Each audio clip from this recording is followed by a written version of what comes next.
Today on VolleyDons Weekly, starring head coach Rock Perot, we'll talk about our matches out in Chicago against Loyola University and Lewis University. Unfortunately, we dropped both of them in 4 sets. Then we'll welcome sophomore setter Michael Keegan. We'll talk a little bit about the setting position and what things he's had to overcome here at IPFW. And then we'll bring in head coach Rock Perot back, and we'll talk about our 2 matches this week against Quincy and Lindenwood. All that and more on VolleyDons Weekly. See you soon.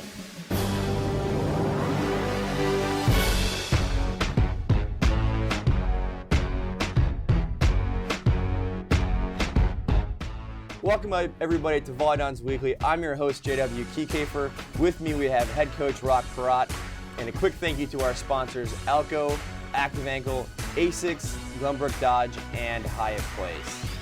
Coach Rock, how are you doing this fine morning? We're taping in the morning as opposed to the afternoon, so a little bit different vibe for us here. I'm well. You're doing well? Got my workout in this morning. I'm doing really well. Nice video session to start the day. I was up early anyway. You don't even want to know what time I got up in the morning. I almost called you too. Why would you have called me at whatever time of morning? Because you don't believe what hours of the night I actually awake. So, and when you go to bed as early as I do. You're going to have to prove it someday then, right? You have to prove it to me that you're up at 3 a.m.? I've been up since 4:26 a.m. this morning. I don't envy that at all. I don't envy that at all. Watch the news, watch a little TV, get a workout. There's always something on the news these days. There's always something. There's always something to do at 4:26 a.m. I just want you to know that. I don't know what those things are, but 4:26 Yeah, maybe you should figure that out if you're always up. Yeah, that's true. I should. Talk to Coach Ball. I'm sure he's up that early as well. Early riser, he always has been. All right, so he's a farm boy. It's probably true that because he grew up on a farm. That would make a lot of sense. Oh, there you go. 2 matches out in Chicago. One downtown, one out in the suburbs. Same result. Both losses in 4, unfortunately. Chicago, not my favorite hometown. you know, Chicago's not your favorite hometown when you get personal security service at your matches. Just gonna let that one fly. Yeah, I'll let that one fly. Yeah, listen, we played at Loyola, and that was a really interesting matchup because we always play well in Chicago and against Loyola of all teams.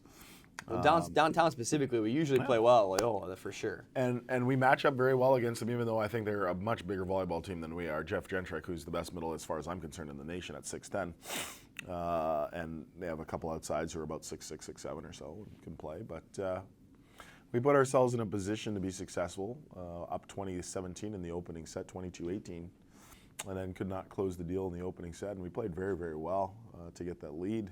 Served and passed well. Our offense was clicking. I think our offense was close to 400. We blocked some balls, made some unbelievable transition plays.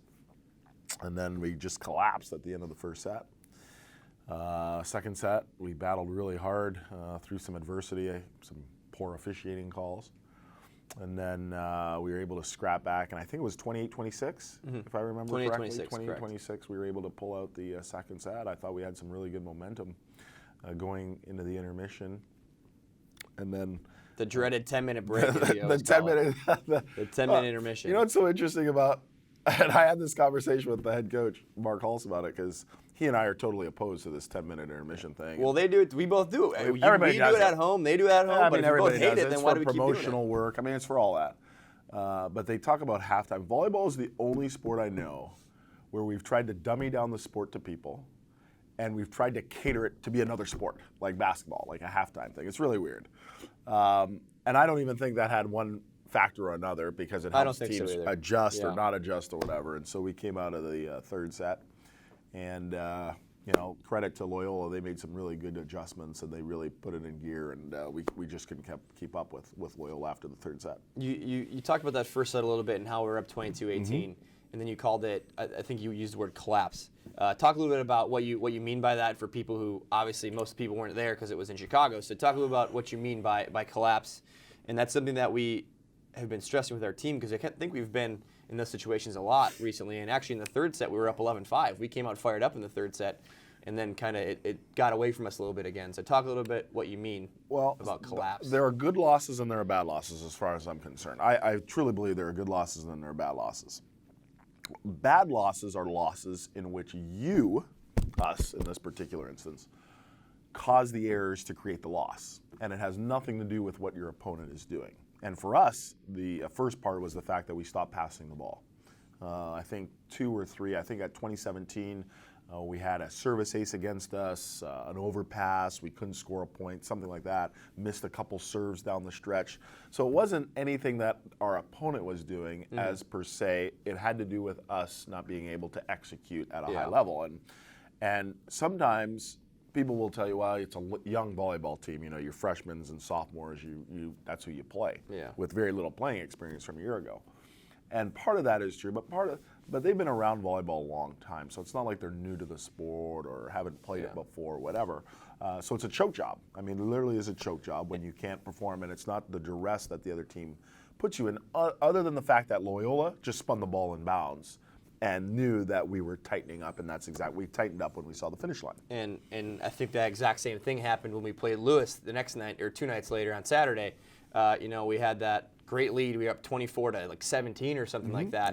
And they climbed it back to 25-22. So we gave it 5 points there at the end of that first set, and it kind of snowballed into the last 3 sets where we weren't as competitive, and we didn't play anywhere near as good of volleyball as we played in that first set, really. All of a sudden, it just kind of went away. So kind of the same thing. It happens more than it doesn't in sport. It's cloaked in team sports, especially basketball, because of the momentum ways back and forth. But it happens in hockey, it happens in basketball. Baseball's a little bit different, but when pitching goes bad, you can easily make a relief, and that's the tough part in volleyball, because you're only allowed a certain amount of subs to kind of freeze the momentum. Against Lewis, I mean, we played an unbelievable first set. And we played an unbelievable first set for as I'm concerned, 2 different reasons. Number one, we were fresh. And so the energy to come out and play and execute to a high level was unbelievable. To Lewis's detriment, they had played the night before against Ball State and played a physical 4-set match, and they looked sluggish out of the gate. Once they lost that first set, the calling comes, and it always does, that the team is going to respond, and it's about response and the response factor, and they were able to respond. Their serving and passing got so much better, and I think they're the second best serving and passing team in our conference behind Ohio State. I really believe that.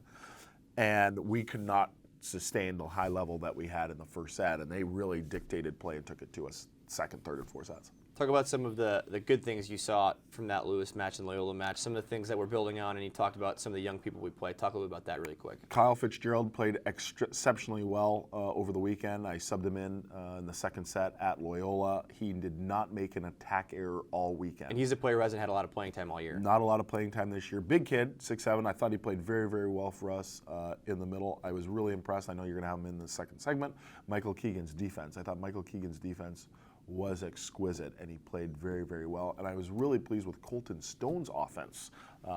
Colton hit over 300 for both matches, and I was really, really pleased with how he performed in those matches last weekend in Chicago. Some young guys, as you tell, all those guys are sophomores. Some young guys stepping up for us, and it's going to make a big difference for us if we can just put 3 quality sets together of some of the sets that we've played this year. So hopefully we can do that moving forward. Easier said than done. Easier said than done. So up next we have sophomore setter Michael Keegan, as Rock talked a little about improving his defense. We'll see you after the break. See you soon. I specialize in the ways that technology is impacting communication, relationships, and learning. One of my primary expertise areas is sexting and the impact of social media on sexuality and communication within romantic relationships. Working with students is my favorite part of this job, and I'm trying to equip them with the skills they need to be competitive candidates in the world, whatever world they're going to choose to pursue. Welcome back to VolleyDons Weekly. I'm your host, J.W. Keycafer. With me, we have guest Michael Keegan, sophomore setter out of San Diego, California. And before the break and during the break, we were talking a little bit about how the lights are really bright in here and how he's probably getting a little bit tanner because there is no sun in Fort Wayne right now, and he's really missing the sun back home. Yeah, I have to say that's the one thing I love is the sun and the ocean. So. You don't sound very excited. Yeah, that's one thing I love. I love the ocean and the sun. I'm missing it a little bit right now. All this talk has me a little homesick. It is 60 outside. Yeah, I mean it could be worse. It could be worse. It could be like how it was earlier this winter where I'm trudging through snow to go to class. But yeah. You got it out easy. Before you came here, we had some winters where it was like negative for like weeks at a time. I don't think it's been like that for a while. That's what people keep telling me, and I haven't experienced it, but it doesn't sound like it was all that fun. So I'm happy that it's been nice. We've got the Puerto Ricans through it, so we can Yeah. get somebody from San Diego through it if we can get the Puerto Ricans through it, right? Yeah, I figured it can't be as hard for me as it is for them. At least you get to speak the same language and stuff like that. Yeah. So we talked a little bit about what Michael wanted to talk about, and I said we're going to talk some strategy here, some volleyball strategy, some insight on what we do with our setters. So when we talk about spread offense, Michael, something that we run a lot, especially lately we've run it a lot because of some of the size disadvantages we give it to middles. Talk a little bit about what we're trying to set up when we run spread. Talk about what each player is running, what each player is hitting, and what we're kind of looking for out of our offense. So we've been running a spread offense, like Jadab said, because we're undersized. We've been playing against, I think Rock talked about earlier today about Jeff Gendrick and the middles for other teams that are 6'9", 6'10", and our guys are 6'5" and 6'7". So the spread offense is they run what we call an A ball, which is essentially like a push quick set that's a short distance away from me and not right on top of me. And it kind of gets them attacking gaps in the block instead of having to go. Right? Yeah, the middles. It gets them attacking gaps instead of having to attack a 6'10" blocker head on.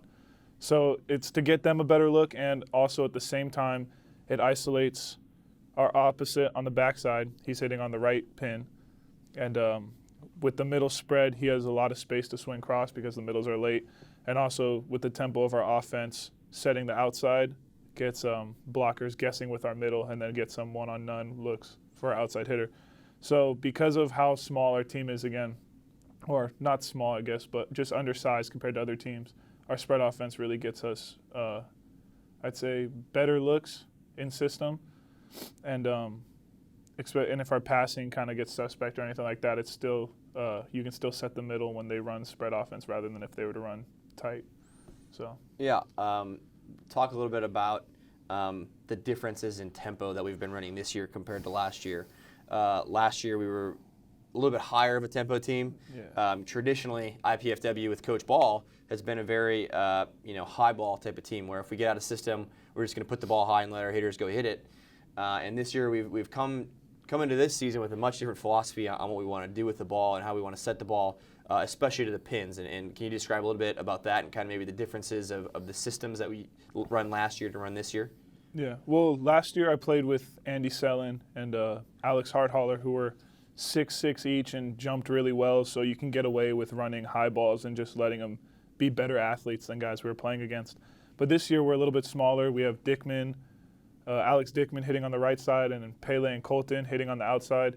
And they're all 6'4"-ish, 6'4", 6'5"-ish, yeah, maybe. Depending. Dickman's like 6'3", 6'4". Yeah, Pele's like 6'4". Colton's like 6'5", in that same range. Yeah. So and they're not the athletes that Andy Sellen was or Alex Harthaller was, just physically. But so instead of trying to go high and just try to hit over people or go through people, we have sped up our tempo a lot. And the speed is to try to get them better looks, I guess, at blockers, because the blockers won't be, the block won't be fully formed. You won't have 2 6'10" guys fully pressed over the net. You're hoping that the middle's late or the outsides drift so that they can get some good quality swings. Yeah, and I think that's been something that kind of was necessitated from kind of the roster that we have this year, especially when we looked at Tony Price and what he was going to bring to our roster. Tony Price, started the season as one of our starting left sides and was going to be a big piece of our team. And that was kind of his staple. And when we had Pellegrin Vargas out there on the left pin, both of those guys could run super, super fast tempos to the left pin and really beat the block more with the tempo of the ball almost than their arm, right? As long as they're up and on time, the ball is going to almost score more often than the hitter, and it allows the setter almost to be the star of the show a little bit. So talk a little bit about how that transition has maybe helped you moving forward, get people in better locations and better spots, because I think our offense has come a long way this year, not just from the left pin, but from all the way around. Yeah, I just think another year of experience for me has kind of really helped me figure out more. I'm still not the best at it, but more situations where, or the best situation for each hitter to score in. Mm-hmm. So I think I've done a little bit better job of spreading out our offense and getting them better looks. And then the combination of that and our hitters have more experience, and the tempo of our offense has gotten them a lot better looks than they would have had last year with me setting or last year with the offense that we ran. So I think the tempo, just with the personnel and experience we have now, has been better because, like you said, our offense has been really clean. And I think that when we're in system, we're a really hard team to stop. The issue is just like Rock talked about, it's just sustaining that level of play for 3 sets. We've done it for 1 or 2 sets in all of our matches, and we have glimpses where we look really good, and then we have times where we look really bad also. So we just need to figure out how to clean up those times where we're not playing too well, and then do what we have to do to get back in system so that our offense can beat teams. And often in those times where we're kind of not playing too well, kind of Rock called it a collapse a little bit earlier against Loyola, against Lewis. Often a lot of the players just naturally look at you as the setter, right? Because just like the quarterback in football who gets to touch the ball every play, the setter gets to touch the ball every play. So people kind of by default look at the setter to be one of the leaders of the team. Talk about a little bit how you've transitioned from being a freshman starter to a sophomore starter, how you think you've transitioned into that role and kind of grown in that leadership role as the year's gone on, or at least 2 years have gone on. Yeah. Last year I don't think I did a very good job. I've talked to you a lot about this off the court, but I was played really nervous last year, and I think I still have a long way to go, but I think I've done a better job of just playing confident in myself, and I think that has translated into how I act on the court, and then that leads to other people kind of following what I'm doing. Mm-hmm. I don't think I said that how I wanted to, but I think you made sense though. Yeah. I think I've done a much better job of trying to get everyone moving in the right direction this year. Instead of kind of just being one of the pieces that follows, I'm trying to help lead our team. So it's kind of the same stuff I talked to you about off the court. It's just a lot of communication, a lot of talking to your guys, making sure that they're staying engaged, staying in the game, trying to get them to move on when they make mistakes. Something I still struggle with, like when I have a bad set, I have to not dwell on the mistake but move on to the next point. So I try to make sure that everyone follows that same idea, and if they make a mistake, they're moving on to the next point so that we can try to get out of our the lows that we play and get back on the right track. Switching gears here a little bit for the last minute. Let's talk about school. Let's talk about what your journey in school. You came in wanting to be a mechanical engineer. Yeah. Now you switched to the business program. I think that's something that's really unique with IPFW, and your ability to kind of do that from a Purdue degree, and hopefully you'll be able to get into IU and be the IU business degree still. Yeah. Talk about how that's something unique and how that's something that maybe you're looking forward to through here, and the IU business degree as opposed to the Purdue engineering degree. Yeah, well, I started in engineering because I was good at math, and someone said you might like it being an engineer, and so I kind of just did it. But through the first 3 semesters of classes that I took, I realized that I wasn't enjoying it at all. Mm-hmm. So, and my grades were starting to struggle a little bit because I think I wasn't enjoying going to class, and because of that, I wasn't putting in a full effort. And so I think the switch has helped me because I'm enjoying my classes more. I'm staying on top of my work. And then when I stay on top of my work and I don't have to cram for tests or for projects, I really have a lot of time to focus on volleyball as well. I've watched a lot more film this year than I did last year. I've gotten into the gym a few extra times, gotten extra time in the weight room. So I think the switch has helped me not only in my academics but also in other aspects of my life. So I'm very happy that I made the switch. And it's still a really highly regarded degree, and the Dormer School of Business is one of the best in Indiana. So it's really cool that you're able to make a transition from such a good engineering program to such a good business program at the exact same school. Yeah, the degrees are both very prestigious. I think is the word I'm looking for. But I have no regrets in switching. Well, awesome. Thank you, Michael Keegan, for joining us this morning, and thank you for everything you've done for our program and continue to do for our program, being the setter, and we look forward to a fantastic career by you. Thank you very much. Next we'll welcome back head coach Rock Peratt, and we'll preview our matches against Quincy and Lindenwood coming up this weekend. Stay tuned. I'll have my students in the classroom, and then I have my students out in the clinical area. Education is our thing.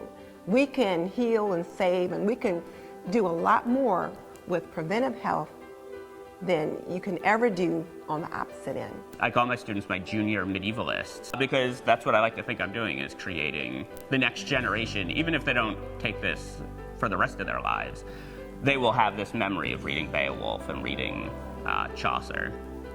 A lot of people have studied why people start committing crimes, and that's been an interesting topic and researched pretty well, and that's never interested me. But I've always wondered, when you want to change or you can change your life, how do you do that? So why and how people quit? One of the great advantages that we have is a small classroom environment helps us to engage students with one-to-one. So that helps you to know students better.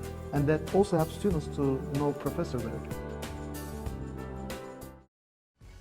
Welcome back from the break, everybody. Quick thank you to our sponsors for our last segment: IAB Bank, Indiana Physical Therapy, Molten, O&E, and Pizza Hut. Welcome back, head coach Rock Parat from the last segment.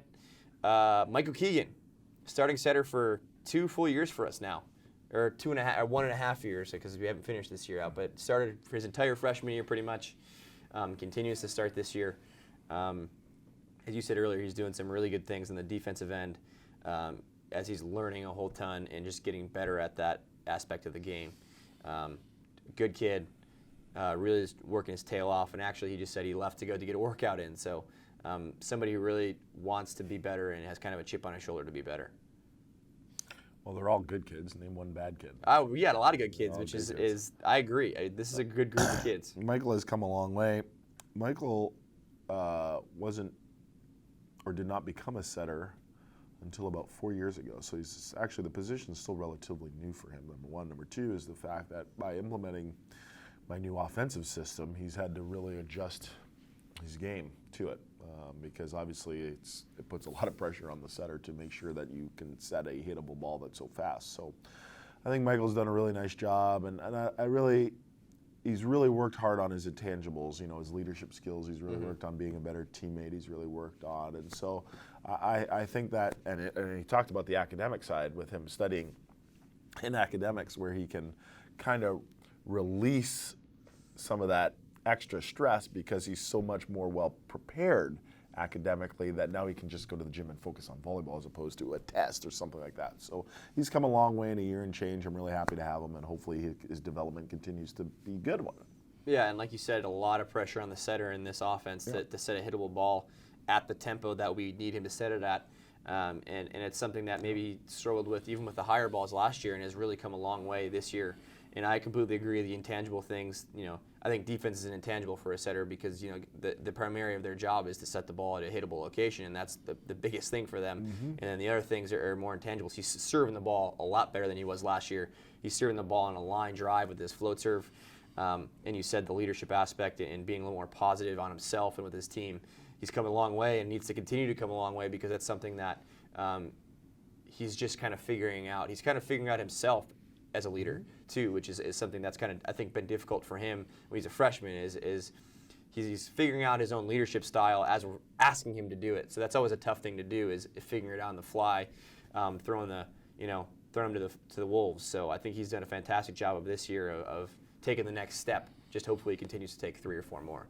No, and there's some things he does need to work on, obviously, and I always get a kick at because people compare the setting position to like the point guard in basketball or the quarterback in football, and it's a glorified position as far as I'm concerned, but it's an important position.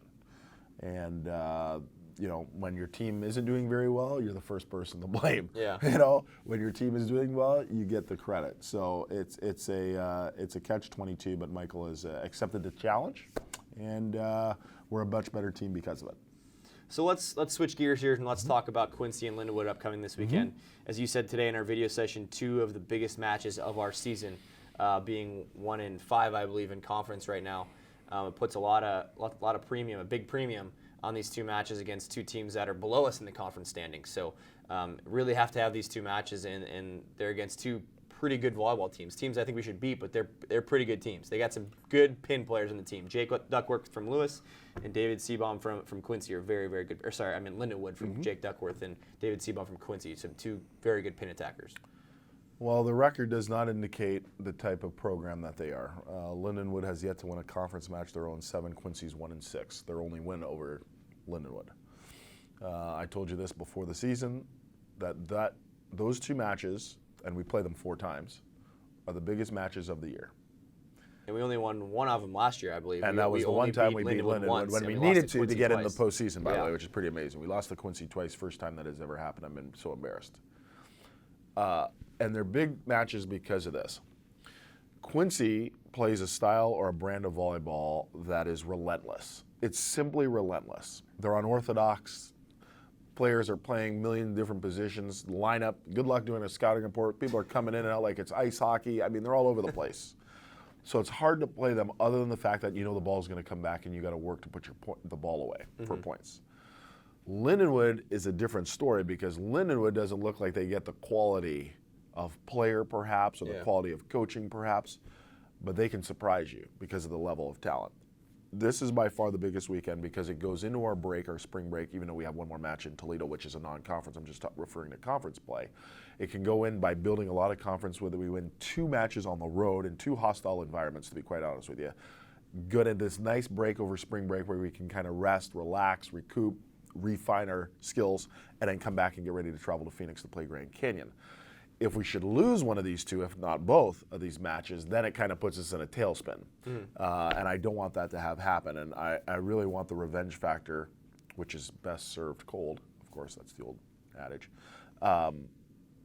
By winning these 2 matches. But in order to do so, we've got to play unbelievably competitive volleyball. You take the first set that we played at Lewis, the first 2 sets at Loyola, you got to put them all together because it's going to be a war at Quincy and Lindenwood.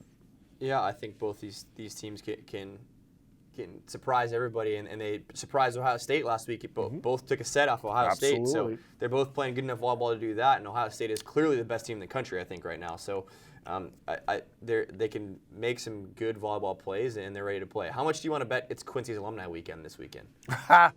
That's probably true, by the way. It always is when we go down there with Ball State. And what's so ironic is all this good weather obviously leaves on Saturday, and so it's probably going to be cold and so forth. So you know the fans are going to be unruly because the weather is going to be so bad, and there's nothing else to do but have a good time in the stands. But those are 2 unbelievable places to play. The facilities are amazing, a little dark at Quincy, but they're 2 amazing places to play. But Quincy will be ready because Quincy thinks, after beating us twice last year, we should now be able to do this all the time and that we're over the hump with IPFW, Fort Wayne. But that's not the case as far as I'm concerned. In Lindenwood, we smoked them really badly when we needed to last year. We played our best volleyball. Yeah, in that match for sure. And this is huge for our standings to go into the break at 3-5 in the conference, just 2 games behind Ball State for 5th spot, which is really key. Well, it's going to be a dogfight, and I know that's going to be it because they're looking at this weekend the exact same way we're looking at this weekend. They got a team that they can see that they can claw and find a way to find and bring down back to their spot right now because they each have 0 wins and 1 conference win, so they can really. It's really going to be a big weekend for both teams to see where we're going to shake up by the end of the year. And it's because of the standings with those 9 teams. Exactly. You take the top 8 to the postseason. That's why it's so one big. team's got to be left out, and it's probably going to be one of us 3, if not 4, with McKendree. Not us. So we're going to figure it out. Not us. One of the 3 of us probably will be, but it's not going to be us. Not us. Gonna be us. Thank you guys for joining us today. Thank you to head coach Rock Perot, and thank you to Michael Keegan for joining us today and just talking a little about volleyball. Hope to see you soon and join us next week on VolleyDons Weekly. Get your serve in. See you soon.